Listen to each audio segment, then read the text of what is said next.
இவர் இன்னும் திருந்த மாட்டார் போல. உனக்கெல்லாம் வெக்கமே இல்லையாடா?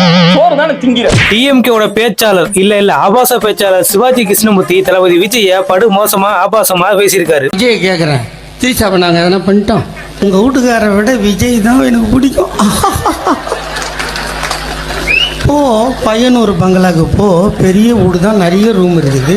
நேரம் கீழ்ச்சி தொங்க வீட்டுல நான் எங்க ஆத்தாளுக்கே பிறக்கிறேன். இப்படி பேசிதான் ட்ரெண்டிங் ஆனாரு. ஆனா அதையே வச்சு இன்னும் ஓட்டிட்டு இருக்காரு போல. இவர் இப்படி பேசுறத பிடிச்சனால என்னவோ இன்னும் இவர் கட்சியிலேயே வச்சிருக்காங்க. நம்மால் பின்றேன் பாரு. சும்மாவா? நம்ம சங்கத்தோட ரத்தம் உடம்புல ஓடுதுல.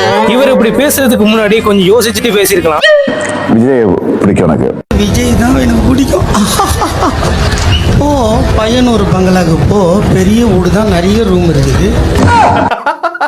ஒரு பக்கம் ஆபாச பேச்சு, இன்னொரு பக்கம் அரசு விழிப்புணர்வு விளம்பரத்துல யார நடிக்க வச்சிருக்காங்கன்னு பாருங்க. தலைவரே வாரியா வளரும் சித்த காம பிசாஸ்களா